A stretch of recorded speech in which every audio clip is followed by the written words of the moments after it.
Well, welcome to Web of Light. I'm Dr. Kevin, and my guest host for this week is our Web of Light astrologer, Dorothy Morgan. Hey, Dorothy. Hello, I'm in the hot seat. Woohoo. You are in the, well, you know. No, that's where you were before. You know, all I can say is I'm not going to be the one to tell you you don't have a hot seat, okay? I'm not going to do it. Thank you, Kevin. I want to, you know, we are between the holidays now. People have made it through that intense Christmas that you did in your Capricornian prediction. I know. And in fact, I, you know, because it's not New Year's yet, so I can still get away with my Christmas stuff. We can still be merry. We have New Year's. Absolutely. We have New Year's Eve coming. But I think at this point that this is probably how people are feeling about the holidays. Like they can't quite get the Christmas lights together. Yes, a little disheveled. Christmas is already over and they still haven't got the lights figured out. I think that's what kind of Christmas season it was. There you go. So we had talked a lot about on our when you did the astrology program about Christmas, about that there was going to be this blending of old traditions and new traditions, and you know that some people were really going to want to hold on to the old, but there was going to be this push for new traditions. And so even though it's post-Christmas, I wanted to ask you, what in your childhood was your number one most favorite Christmas tradition, and did you give it to your kids, and would you give it to your grandkids? My tradition. I think we all had to come downstairs at the same time.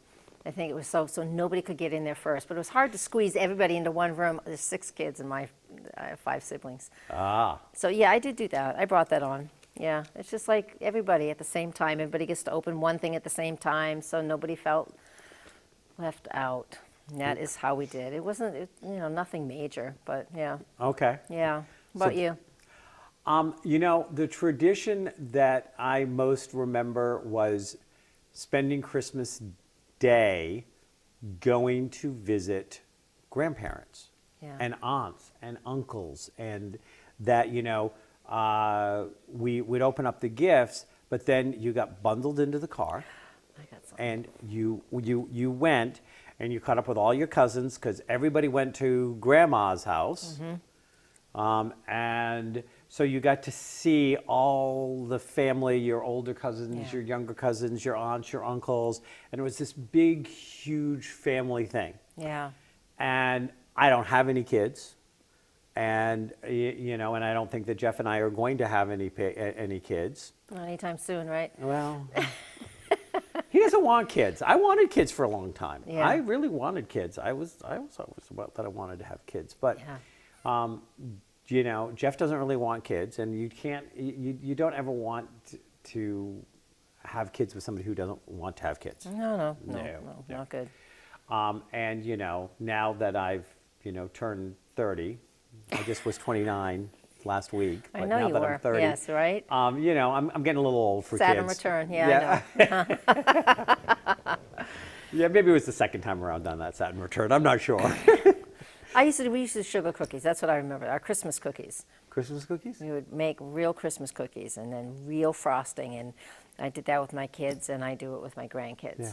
So yeah, that was it. Oh, yum, so good too. Lots of sweets. You know, I miss not having a lot of family to run around and get in the car and drive and visit, and we do this somewhat with Jeff's family, but a lot of my family actually now is passed. Yeah. And they're not there, and the cousins have all scattered to the 4 directions. I got almost, in fact, when at my wedding, there was only like a handful of the, you know, 150 cousins I had, and I'm not lying about that number. Yeah. I mean, like we came from big family that had big families. Yes. And growing up, there was huge numbers, and I couldn't even get more than 4 or 5 to come to my wedding. Yeah. So you know, they've really scattered. So there's always a little bit of a sadness there for me. Yeah. But you know, as far as you don't have that, but so you start new traditions. Yep. You do new things, and you figure out new ways to do it, because the world is going to move on whether you want to or not. Yes, indeed. So we're going to introduce we have 2 guests today. Nice. One for you and one for me. Okay. Okay. So do you want to flip a coin, see which one's yours and which one's mine, or are we just going to? We'll share. We'll share. Okay. So we're having a returning guest. and I'm going to introduce her first. That's Sheilagh Burns. Sheilagh is the owner of Tangled Roots in Nashua. Now, when we first had Sheilagh on, the shop had barely been open a couple of months, I think. It was pretty new on. You hadn't been open too long when we had you on last year, because it was just about a year ago we had you on. Yep. And now the shop has expanded, moved into a new location, it's right next door, but it's bigger. And she's got more things on. She is an herbalist herself, and you can always go back into the Web of Light archives and watch the show we did completely on Sheryl. But I want to welcome, first of all, Sheryl Burns, who has the very conservative leggings on.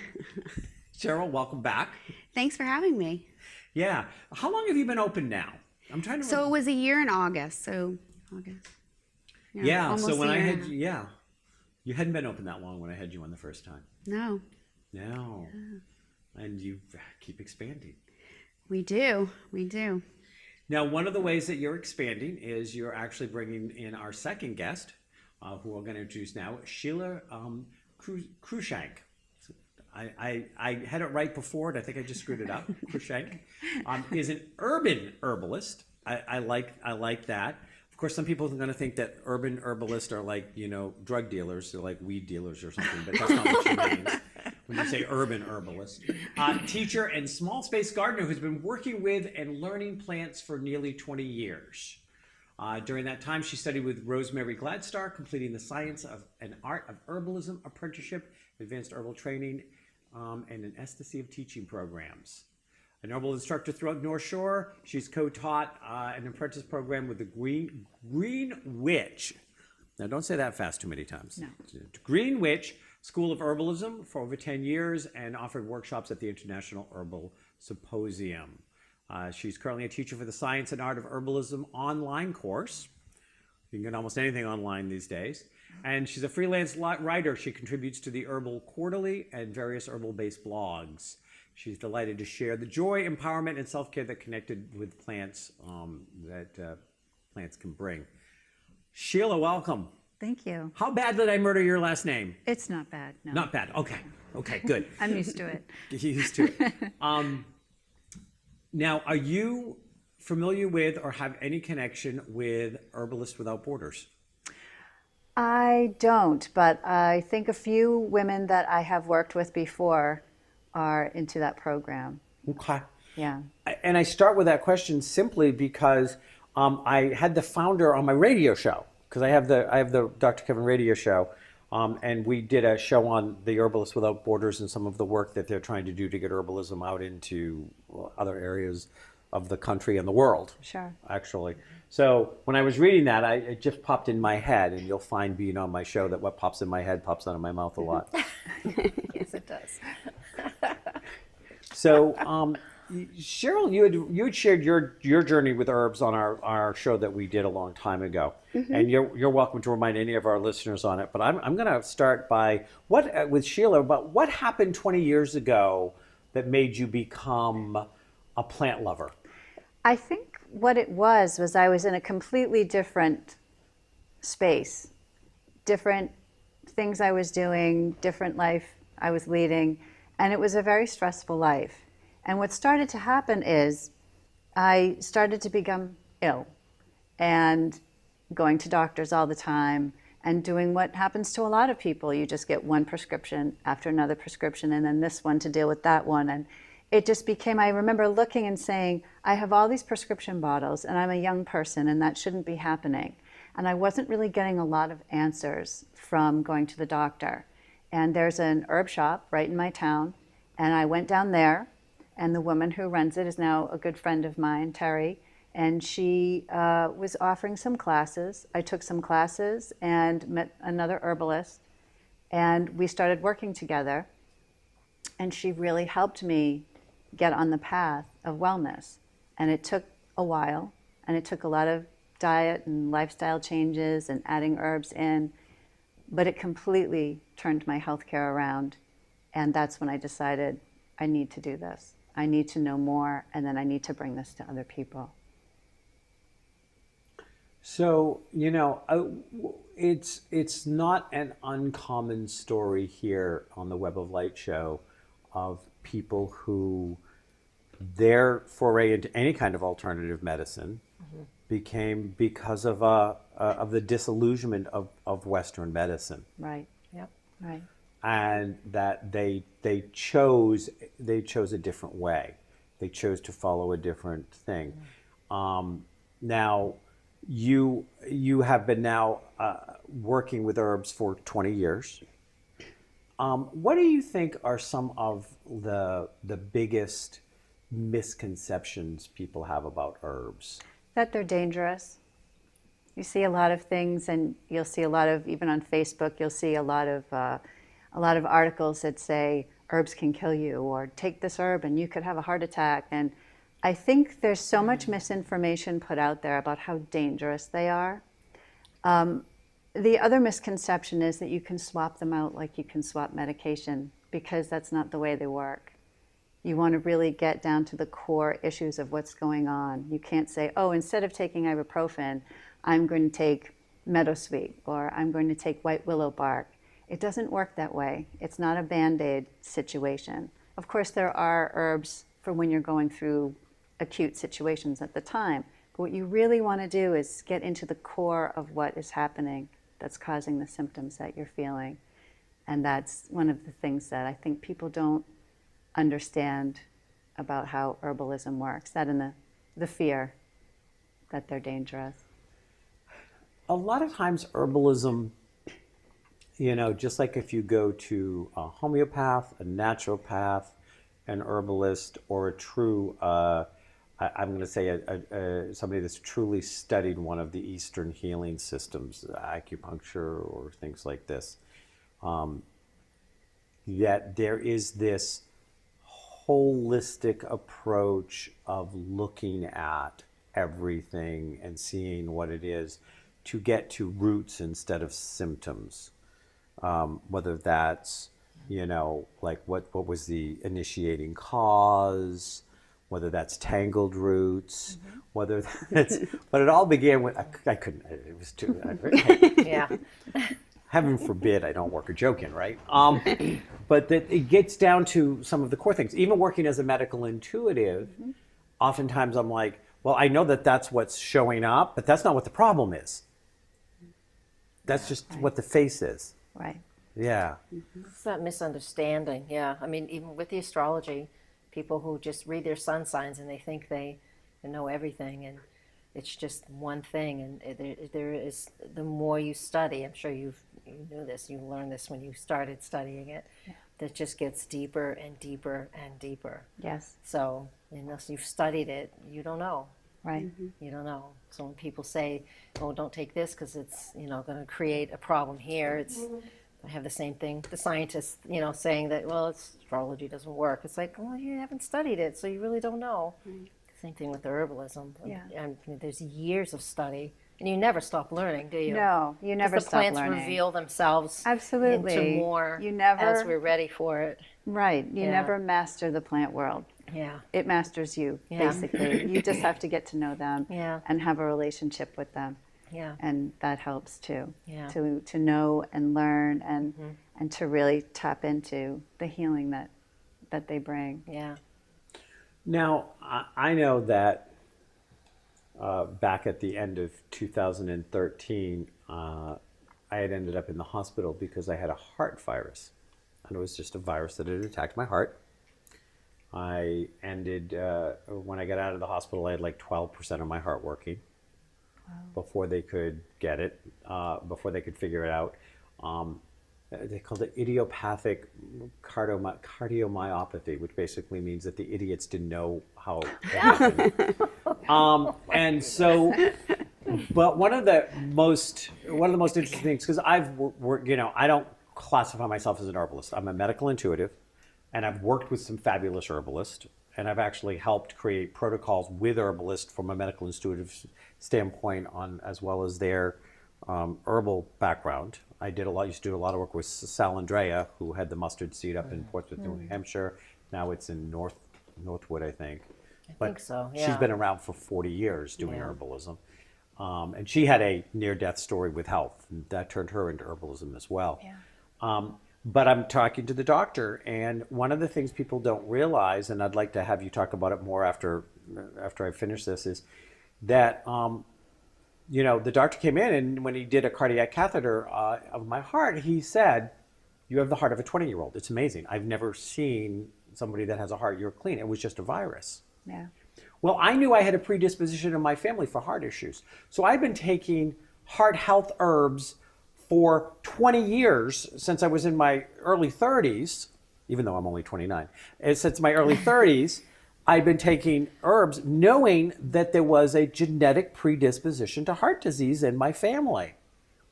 And so, he goes through this whole thing and talks about how great my heart is and how strong, and probably if my heart had been so strong, the virus probably would have killed me instead of almost killed me. But then said to me as I'm laying on the table after he says that, and they're moving me off the table, after, the whole procedure. And he said, "But I understand you take herbs." And I said, "Yeah." And he goes, "You have to stop that. That could have caused this problem. Never take herbs again." Oh my goodness. Wow. So narrow-minded. Yeah. And I'm like, "What are you, an idiot? That's why my heart is so clean. That's why it's so strong." Yeah. I think a lot of people don't understand that there is a preventative aspect, because I actually teach a course called Beating Your Genetic Predispositions, and herbs is one of the things I use as an example. Can you address about how powerfully and why you think that that's not more, people only think of herbs after the fact instead of before the fact? I think that's the way we think about illness, is we don't seem to address things until they happen.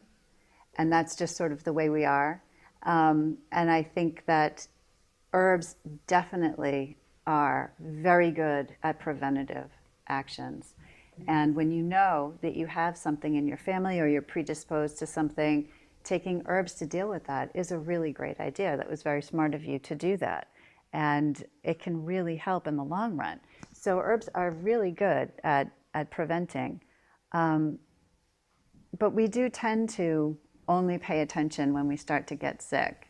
In the cold and flu season, how many people are already upping their vitamin C, getting more sleep, making sure they wash their hands, taking maybe some herbal remedies to help lower the incidences of them catching a cold. We don't usually think about that until we start to feel the sore throat, and the sticky eyes, and the scratchiness and the stuffy nose.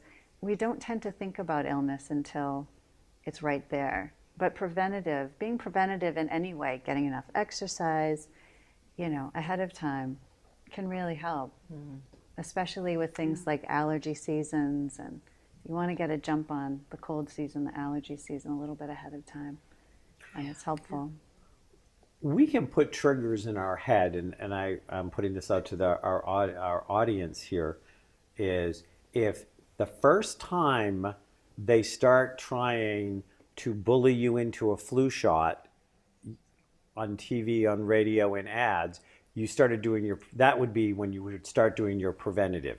The first time the up is on for allergy season and they're trying to push the medication on it as it's just starting to hit, that's the time to up on. So it's, if you want to take a positive advantage, Proactive advantage of, of the pharmaceutical push to poison you.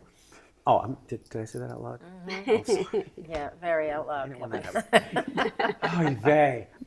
Right. But I mean, does that make sense? It does make sense. For the cold season, you want to start looking around into September, into October, starting to work with maybe your elderberry syrups or your nice onion syrups, getting more garlic into your diet, getting a lot more sleep, doing a lot more fluids, things that have vitamin C, herbs that are really good with their vitamin and mineral content.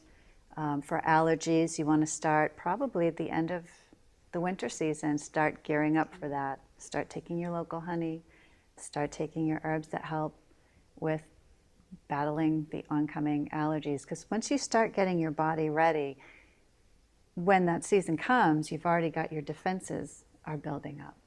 So you're ready. So battle it. true. I start nettles. Nettles is one of my favorite things to take. I have a great relationship with it. And I haven't had allergies in 2 years since I started it. What was, I'm sorry, I missed the first word. Stinging nettle. Stinging, okay, no, that's a What part do of you do it. with it? Do you drink it? I do. I actually like the taste of it. And I think it tastes kind of similar almost to seaweed a little bit, but you can also use it in stews and soups and stuff to get it that way as well without, if you don't like the taste of the tea, you can hide it in soups and stews. So I do that sometimes. That way my husband will get it too. Yeah. Because he's not going to drink it. Well, I have allergies, and I'm on Claritin, 24/7, 365. Whenever I stop taking it, I get the whole respiratory thing, and so because that's my predisposition is the respiratory, lungs and head. So yeah, that might be something I would look into it. Yeah, because it takes, you have to be serious about it. It can't just be, I'm going to walk to the health food store and get a bottle of something, because and I've tried and I haven't been able to commit to, an herbal remedy or an herbal something, a path of doing something that is good for me. But that's the first thing I probably should.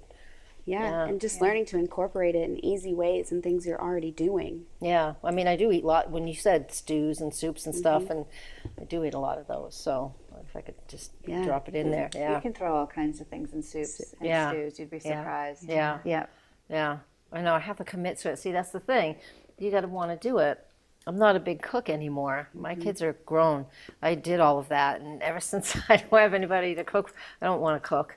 So it's the really simple thing. So if I do make a stew, it's mine for 3 days. So I mean, almost every meal. Right. I don't care about when I eat something, whatever it is. But that'd be a good way to do it. I think that there's a lot of times I know because, I'll do medical intuitive protocols for people. And of course, my first question always is to them, what are you willing to do? Because I don't want you wasting money on what's going to sit on the shelf, because the pain of it does not Make give it you better. the solution, does Yes, not help. yeah. You got to actually take it. Is it going to be in smoothies? Is it going to be this? And there's a whole world out there, if either one of you want to comment on it, that I think that people miss, which is, herbs are just food. And there are so many cooking herbs that if we were more aware or added it more in, would have great health benefits. We hear about, eat enough vegetables, eat enough fruits. We hear about the food pyramid, which is, obviously perverse and wrong because it came from our it's very government. different but, now. that's beside the point. Right. But what do you think some of the best cooking things people could be cooking with that would help, let's say for the upcoming, or now we're in the cold season right now? What would you throw into your food that would be an easy way so people aren't like having to take pills? Well, like Sheryl said, the nettle, because it's almost like spinach. So you can throw that in there. Dandelion leaves, which you can usually get at the supermarket, you can throw those in. Astragalus, which is a Chinese herb. They look like tongue depressors, and they sort of have a bit of a sweet taste. You can throw those in. And a lot of our culinary herbs are very, very good for us. So things like thyme, which has a lot of thymol in it, which is its active ingredient. It's really good for your respiratory system. It's good for your throat. So that oregano has a lot of antibacterial properties. So they're kitchen herbs. There's a lot of medicine right in your kitchen that a lot of people don't know. But, and seaweeds too. Seaweeds are really wonderful. They have so much nutrients in them. And they have, what do they take out of salt? Iodine. Yeah, iodine, yeah. We as a nation tend to be deficient on iodine because of non-iodized salt. But a lot of the seaweeds can add some good iodine back into your body. Now, is there a difference if somebody goes to the local Shaw's, Hannaford, whatever, and gets that dried herb off the shelf, that thyme, and put it in? What is the potency or efficacy difference between that versus going and getting loose herbs, fresh herbs, growing it themselves? What kind of difference do we talk about with that? I think there's definitely a difference. A lot of people, turmeric is a great example. I'll have people come in and say, my turmeric doesn't look like that. It doesn't have that vibrancy to it. And so I'm always saying, look at them when you go in. They are mass produced. They're sitting on the shelf. How long have they sat on the shelf? Where did they come from? When were they harvested? Plants should be harvested at a certain period of time to have the maximum benefits. So I think that for me, that's what I think is the biggest difference in that.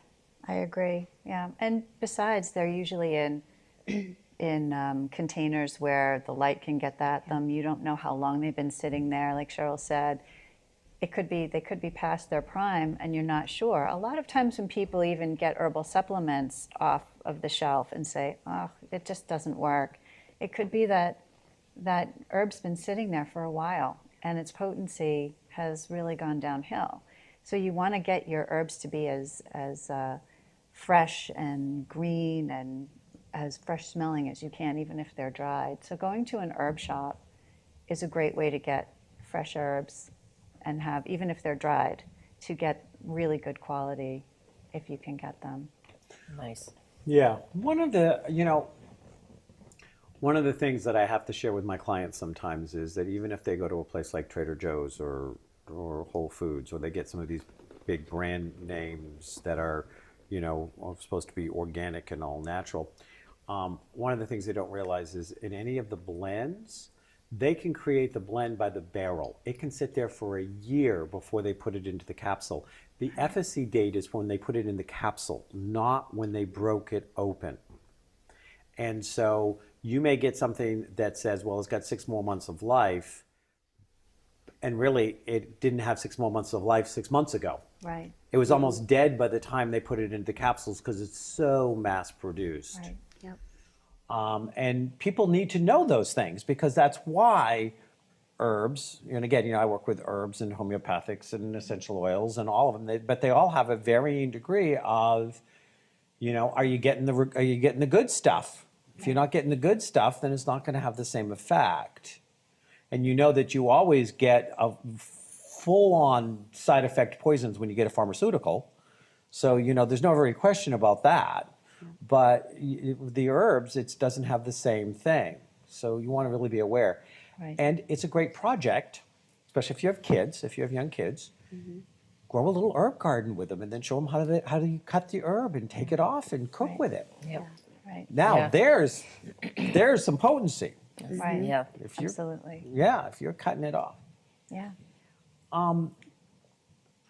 Somebody who is thinking about working with herbs to start to, let's say, get away from over-the-counter drugs more, to try to get away from prescriptions more, stuff like that, what would be the first steps that you would suggest to my viewer that's watching that says, I've always wanted to try herbs, but I'm afraid. Like I don't know. Because it needs to be easy. That's why I haven't.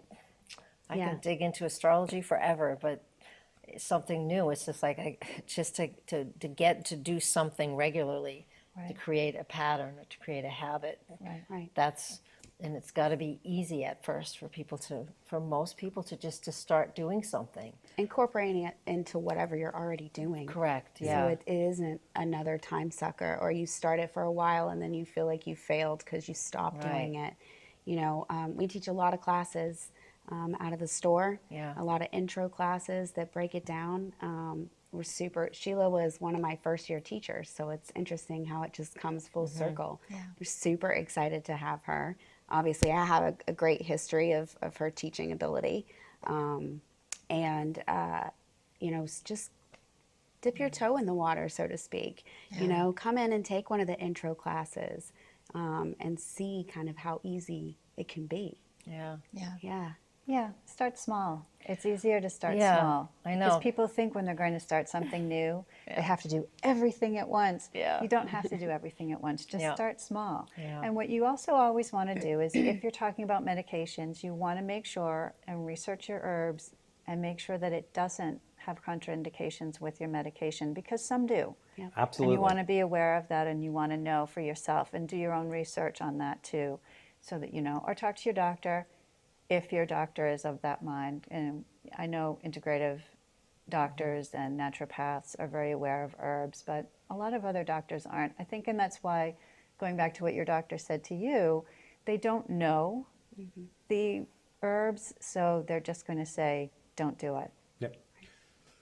Well, it's kind of interesting because in that, I was in that hospital for a week, and I actually had a doctor who had become a doctor who was a nurse, was an emergency room nurse.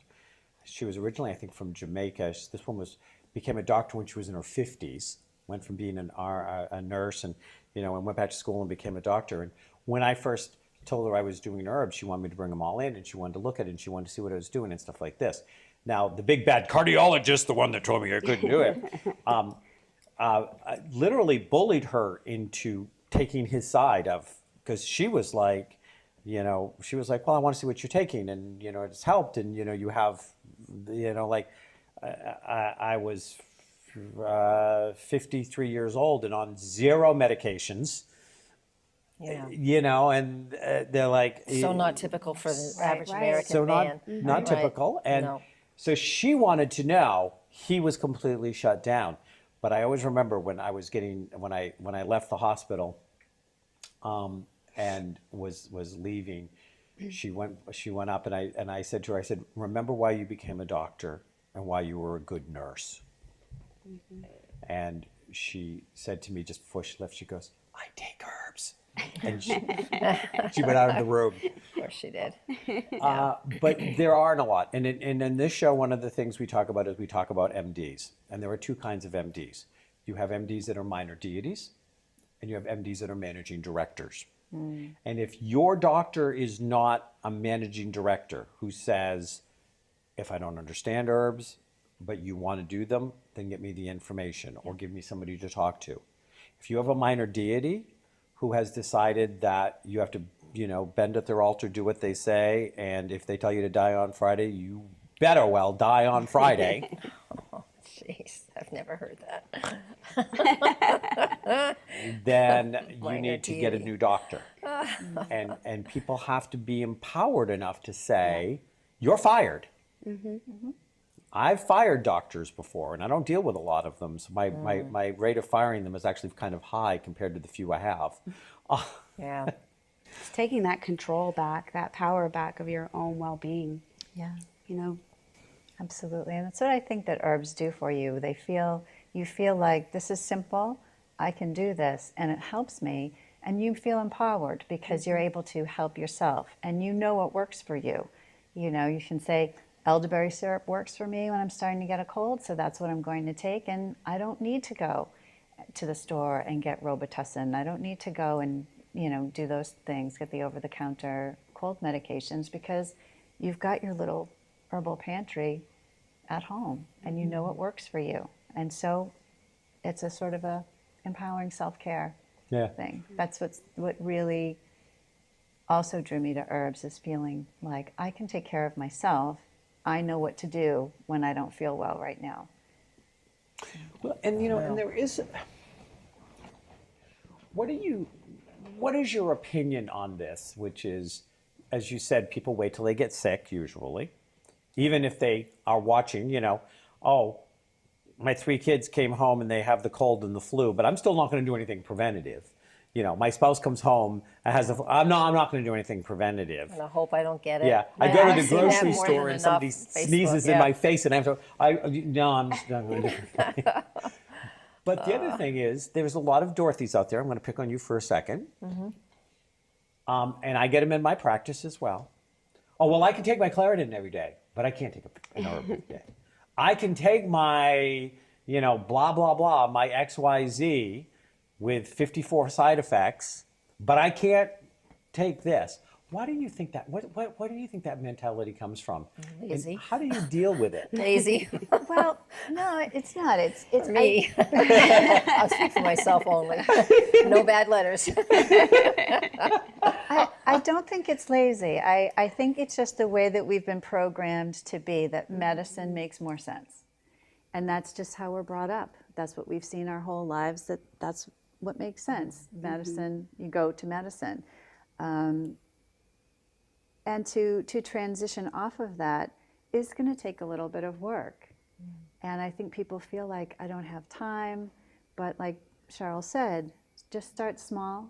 Just start doing the small things first. Yeah. You know, start to get more herbs in.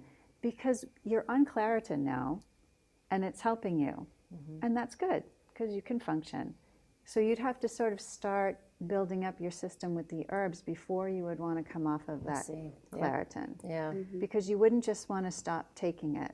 Right. Because I've dealt with people who have said, I want to get off my medication, and then say, guess what? I'm off it. And you're saying, No. Yeah. Too not soon. yet. Been It's there. too soon. Yeah. Yeah, so Yeah. you sort of have to work yourself into it.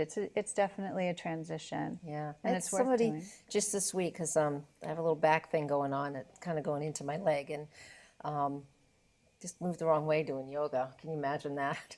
But she's a massage therapist. The last time I saw her, she did so much work when I tore my shoulder. I didn't have to have surgery. She helped so much, and she's also a trained herbalist. She's up in New Hampshire in Pittsfield, and she told me I should start getting on to what was that syrup you just said? Elderberry? Yes. And it just, during the massage, and I don't remember why she told me, so now I know, because this was for cold. So is that just like a little, you put it in, you just drink it? Is that in hot water, or? You can make a syrup. You Yeah. can get the extract of elderberry Yeah. at a health food store. It's very expensive, but it's easier Yeah. to get even just the dried berries and make it Okay. at home. It's something that we Yeah. do, and it's something that we'll be teaching in the Yeah. apprenticeship and coming up too. So there's introduction, because again, there are layers and levels of different things. And so, I know you guys, you at the store, you do some very, introductory level, kind of get familiar, that's an herb, that's a poison, that's a, don't eat the poison ivy. Right. Don't eat the daisies. Actually, you can eat daisies. But now this apprenticeship program, who would want to take an apprenticeship program? Is this somebody who says, I want to quit my job and become an herbalist, or is this somebody who says, I want to just have a better thing for my family? Who would take an apprenticeship program, and what is the breadth of that program? I think it's for anybody who is interested in learning how to use herbs for their own care and for home care for their self and their families, sometimes friends, because once people find out you're doing herbalism, everyone wants to know what you're doing. It's a really solid foundation that you get from the apprenticeship, and it's good for people who are absolute beginners into intermediate students. For them, the beginning might be a refresher, but we all sort of move together learning and all end up at the same spot. The beginners are where the intermediate students began. So it's a really solid foundation that you get with the apprenticeship, because we delve so much into how to make things, why you make things, why you would pick certain herbs, how to formulate your own herbal remedies, and how to take care of yourself and your families. So it's a good course for people who are looking for that. We start talking about clinical programming or being a clinical herbalist. It doesn't prepare you to have a clinical practice per se, but it gives you that solid foundation where if you decide that you want to learn more, you're very ready to go on to the next advanced step. So now I know that you're starting one here in the Hudson Nashua area, at Tangled Roots in March, correct? Is that correct? Okay. Yes.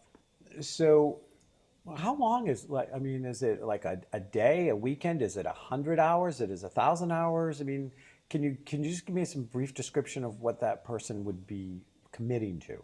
It's 1 weekend per month, and it starts in March and it goes to November, excepting October, because October is just really crazy for both of us. Yeah. And so it's an 8-month commitment, and it's 1 weekend per month. The classes run 10 a.m. to 4 on a Saturday and a Sunday. We already have all of the class schedule is up on the website. It's already Sheryl set. definitely has it. It's set, but Sheryl has the information. And during that time, you just start to learn from the beginning and go through the end how to do basic formulating, how to get herbs, where to get herbs, why to use herbs. And we go through the body systems as what are great remedies and herbs for the liver, what are great remedies for the respiratory system, for women's health, for men's health. So every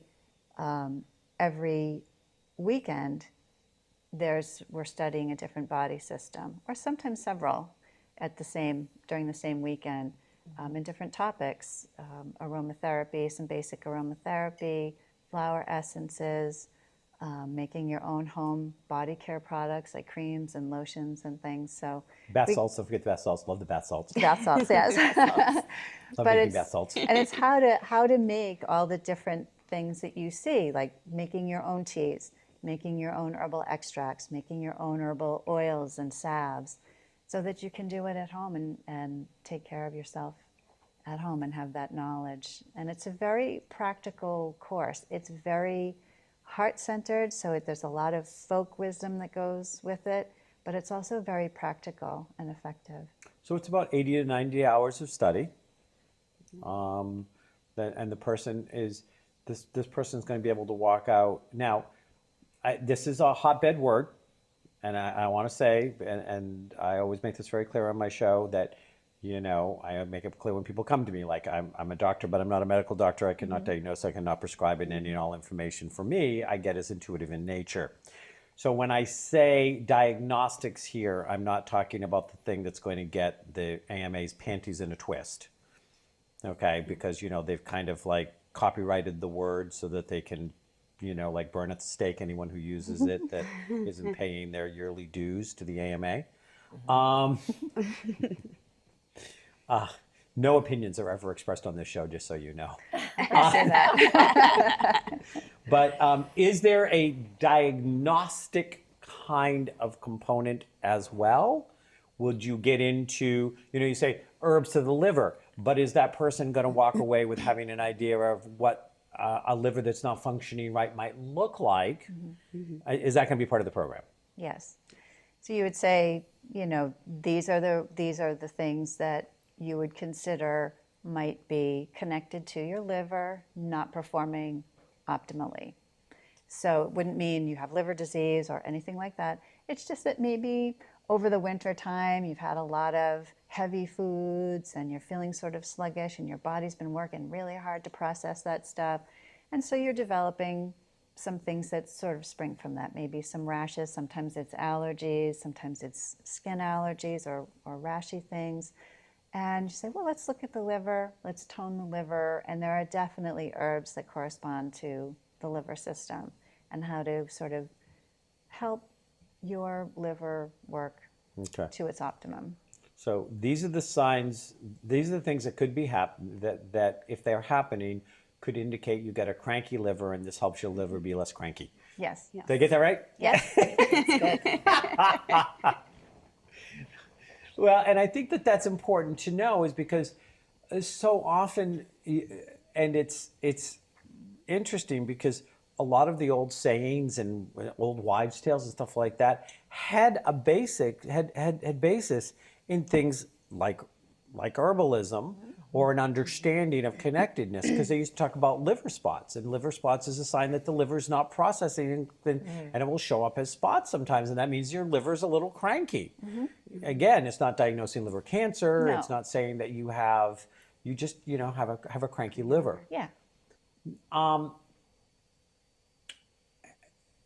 Now, I know in some studies, in some areas, acupressure, acupuncture, in the medical, I know in the, because I teach a medical intuitive course, in that we get into the spiritual, emotional, and mental reasons for the imbalances and how that plays out through the physiology and the systems and stuff like that.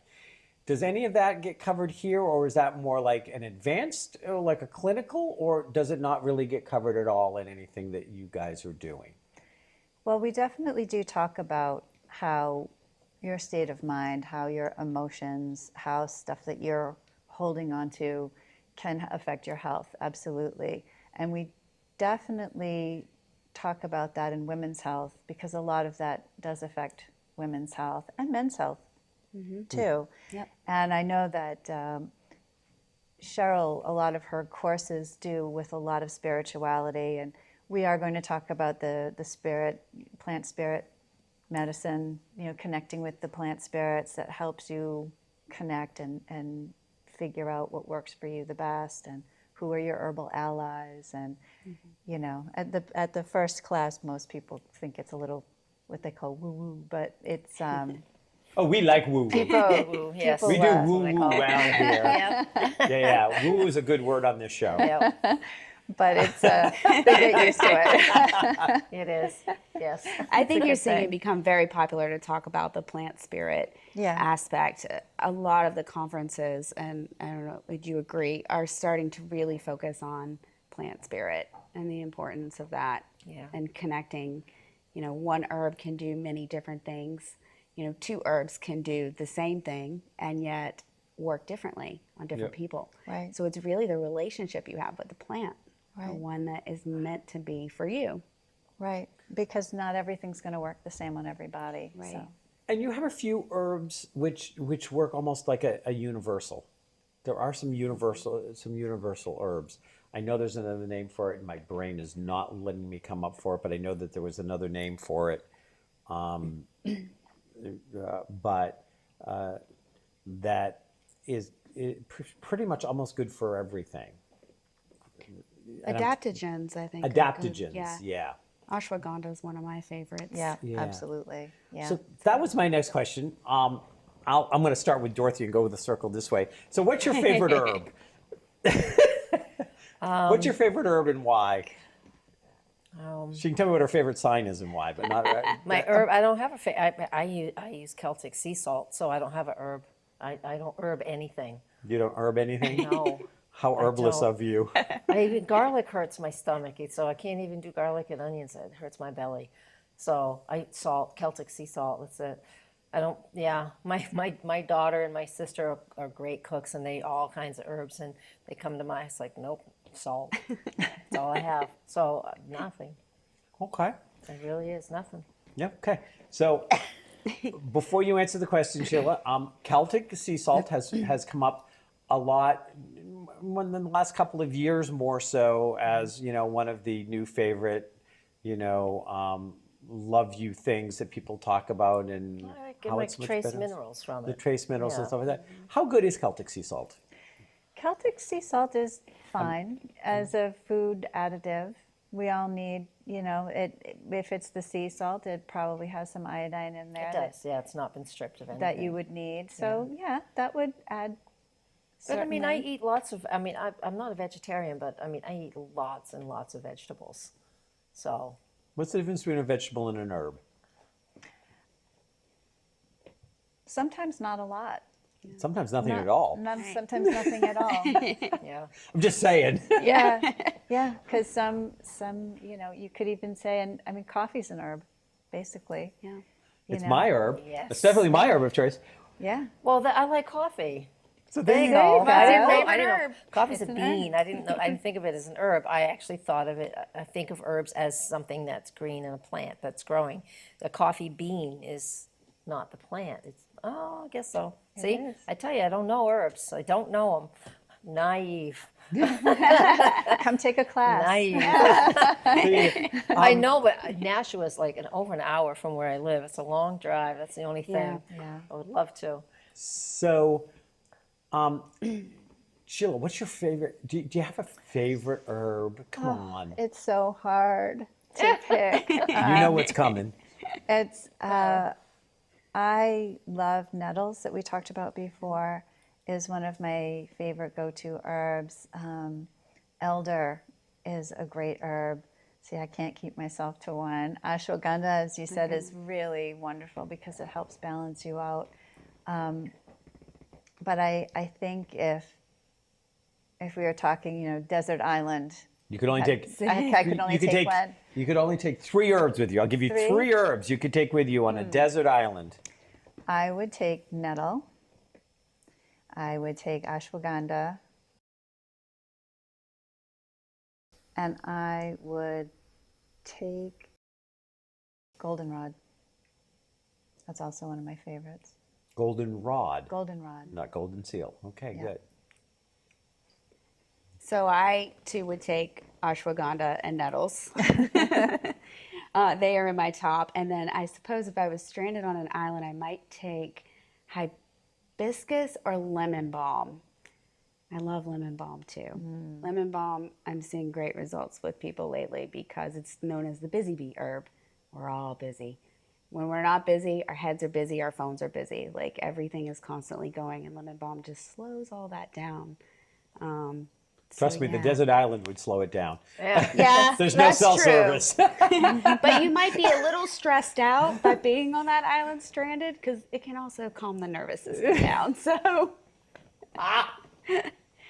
yeah, but it'd be hard to really pick. Yeah, it is really hard. It is Yeah. really hard to pick because then you have to think, well, what do I use my herbs for most? Or what's already growing there.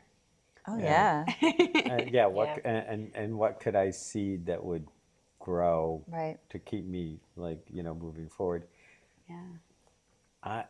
And this will probably tell you, it's not going to tell you anything, but it'll probably tell them a lot about me. What? Because some of my favorite ones are garlic. I can eat it raw. Yeah. Ginger. I love ginger and doing lots of stuff with ginger. And cayenne, capsicum. Yeah. I have a cayenne pepper tincture.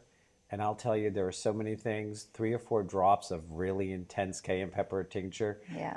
It can clear out sinus issues. It can take care of teeth issues. It can take care of gum issues. It can take care of digestive issues, which people would never think capsicum could help. Right. But capsicum can help with digestive issues. Sure. Starts that digestive fire. Yeah.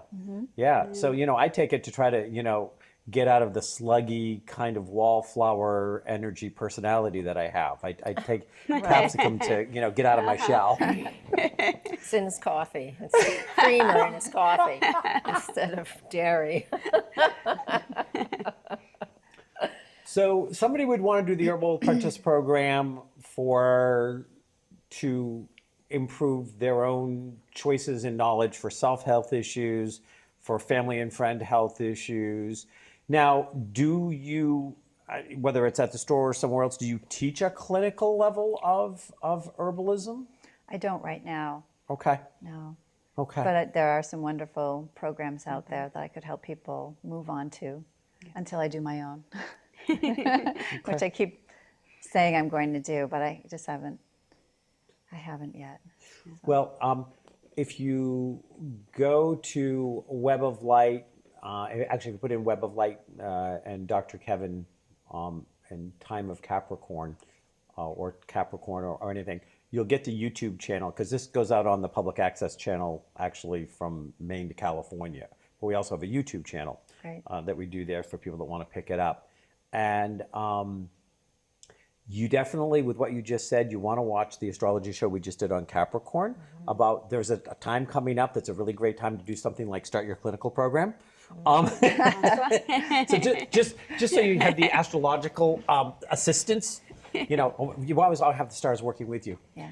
How often do you, and we're going to be winding the show up, but you're an herbalist, but you said you do some with flower essences, you do some with aromatherapy. The couple of things you said make me think you also work with supplementation that's non-herbal in nature. Is that true? A bit.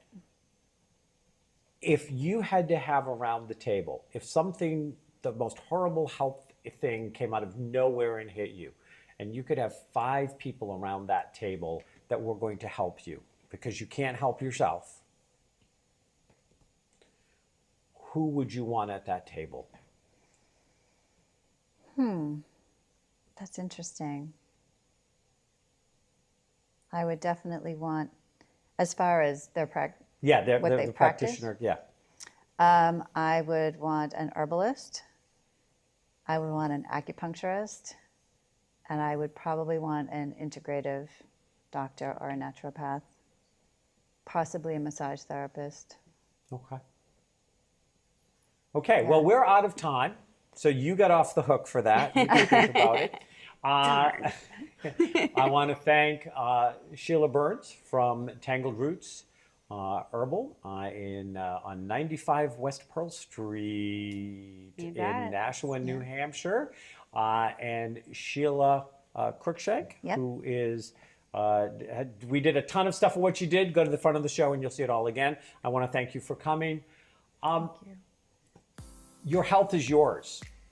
If you give your power away on it, you get stuck with whatever anybody else's limitations or ideologies are of what your health should or shouldn't be, or who you can and cannot be from a health perspective. If you're happy to die when the doctor wants to let you, then go to that kind of doctor. If you want to have a table where you are the center of the table and you make the choices that are in your best decision, then you have to take the responsibility of who's pulling up the chairs at the table. Namaste.